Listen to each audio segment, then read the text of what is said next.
Yeah. The world has been lit on fire by the Pupacabra. Oh. And no. Our organization. Really? Yeah.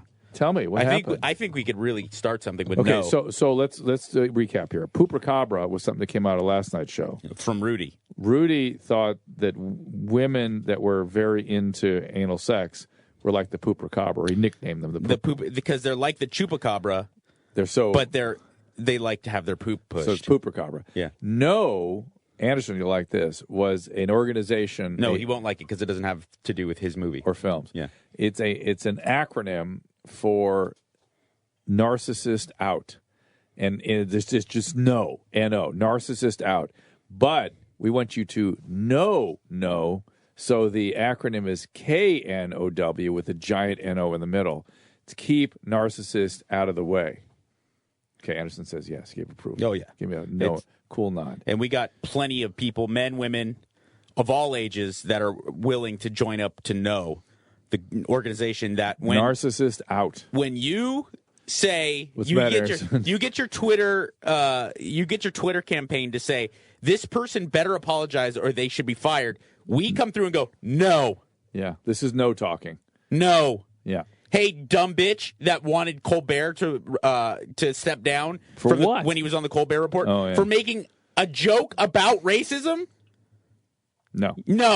Shut up. What's the matter, Harrison? I don't know how we went from Pupacabra to no. Well, they're very different things. I know, but they are two campaigns we've initiated. They've resonated with listeners. The no campaign was this afternoon. The Pupacabra was last night. We hope that somebody comes along and tries to shut you down for the Pupacabra.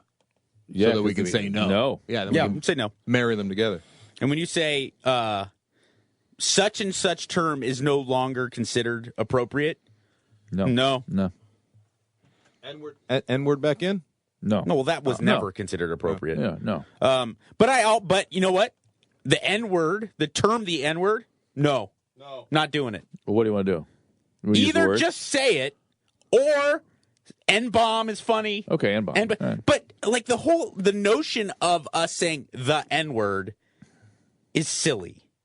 It is, however, it has a profound historical sting that I understand, and we ought to all agree not to use it. And even though 14-year-old white kids are using it now, it's a problem. We should the horse out of the barn. You should all agree not to use it because it's a hurtful term. Yeah. But that doesn't mean if you're having a reasonable adult conversation, whether it be on the air or off, that you have to go the N-word as if we don't know what. You know what I'm saying? Like, yeah.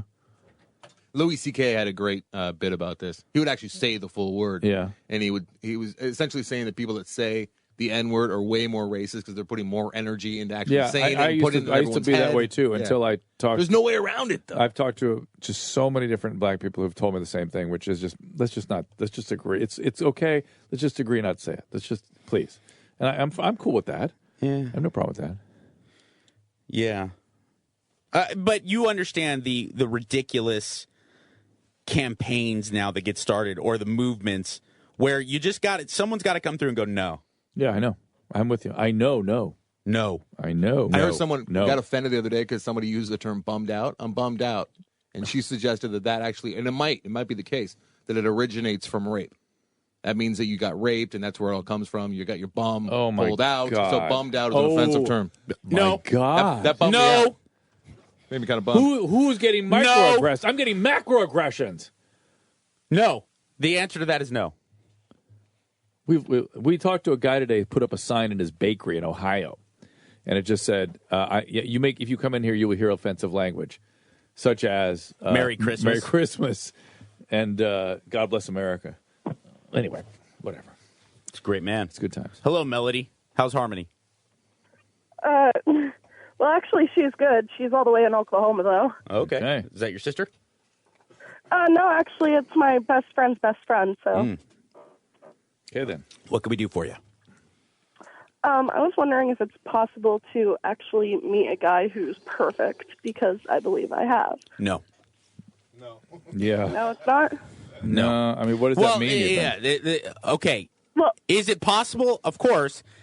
And I think that people can seem perfect. Humans are not perfect. For a short amount of time. But you will realize very quickly that if this man is in fact perfect, he has a variety of imperfections. Like every that's human. how humans are. Not the least of which he's aging. He's going to age. Oh, no, I don't mean it like that. I mean, he listens to me. He accepts me even for all my crazy, what society would deem as a normal. He actually accepts completely. Like, give me an example. Give me an example. Give me an example of what you're talking about. What do you mean is not normal? Please stop, please. Give me an example. I can't pause this. I'm on the phone. Okay. No, stop. Well, if this sounds perfect. Yeah, if this is him, he's not perfect. I am clinically depressed and also kind of, I was diagnosed with psychosis, or not psychosis. Right. Okay, so he's codependent. And Insanity. Codependency has its own liability associated with it, so he's not perfect. He's codependent. No, I don't think it's codependency because he's completely freaking normal. No, he's codependent. He has no issues at all. That doesn't. Well, okay, maybe his issue is codependency. Right, that's his issue. And that's not bad. It doesn't make him imperfect. No, it makes him perfect. I've got tons of codependency, and I'm imperfect with it. But it causes him to be with somebody with severe mental illness. Here's the problem. Good, so here's the problem, Melody, is that when you describe someone as perfect, it already sets them up for tremendous failure because no one is, and I don't mean that in a, like Drew said, oh, he's aging, so of course that goes without saying. What I mean by that is everyone has their own issues, whether they be on a small scale or a major one, and for him to continually mesh up with you perfectly and always be that person that you're looking for is utterly impossible, and therefore you need to wrap your head around that. Does that mean he's not Mr. Right for you? By no means. Does that mean he's not the perfect guy for you to spend the rest of your life with? It doesn't mean that at all. But people by nature, in relationships, in evolution, we're imperfect. And that's kind of what makes us special and unique. Yeah. Okay. I think I'm understanding what you're saying. Yeah, it's just that, like, you don't want someone to be perfect because there's no such thing. If he was perfect in the way that you were describing him, he was always there for you, and he's always there to listen to your problem, blah, blah, blah. That means that he's actually not very perfect because he's a giant pussy. And eventually, if he's a perfect partner, if he's truly perfect for you, he would 1 out of 10 times go, hey, snap out of it. Now you're just, he'd call you on your BS. That's what makes someone perfect. No perfect. He does do that, like, when I'm way beyond freaking reaching, he will actually grab my shoulders and shake them and say, hey, that's also that's now domestic violence. So if you were sat in my office and told me that, I'd actually have to report that to the state. All right, hello, Drew. He might have just nudged her, like, "Hey, honey." He said, "I shake you and said I'm going to slap you if you don't snap out of this." I'm just thinking airplane. Snap out of it! Smacking her. Daniel, hello, Daniel. Hey, Mike. Hey, Dr. Drew. I just wanted to thank you, Dr. Drew, because I called in about a year, 2 years ago, and I asked a question if it was okay to drink alone, and you had told me no and to seek help. And I wanted to let you know that I have been clean for about a year and a half now. Nice. Well done. Congratulations. Very nice.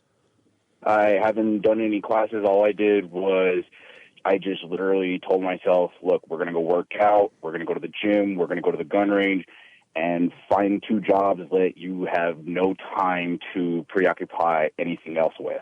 Well, that's not going to work in the long run. Well, I would argue, Mike, that he might have been in the early stages. Yeah. And in the earlier stages, there's differing ways to conquer that issue. And, hopefully this won't resurface, but he certainly found a way that works for him in the short term. Listen, I'm not knocking it. Good for you. Continue. More power to you. If you can make this sustainable, good for you. But it's kind of like when someone says, I'm taking over my given career and I'm fueled by rage and anger. I go, well, that will work for a short time. Yeah. But eventually you got to have ambition and will and a desire to contribute to society, or else it's not going to sustain itself. And I feel like being really busy and doing a lot of productive stuff is a great way to stay sober for a while. But eventually you got to kind of deal with underlying issues. But I would argue that potentially that could come along. Yeah. You know what I mean? Maybe he will. How old are you, dude? I'm 28. All right, man. Well, listen, like I said, I'm a by all means necessary guy. So Yeah. whatever keeps you sober, keep doing it, and God bless you. Yep. Good job. Well, I mean, I went from, drinking a lot to actually hitting the gym 2 to 3 times a day and hitting the gun range at least once a week. And I feel a whole lot better doing that than spending money on that and actually getting a skill that Sure. could possibly save my life or my son's life. Of course. I don't think you quite get what we're talking about, but it sort of doesn't matter. And good. Good on you. All right. You guys have a great night. Good job. You too, man.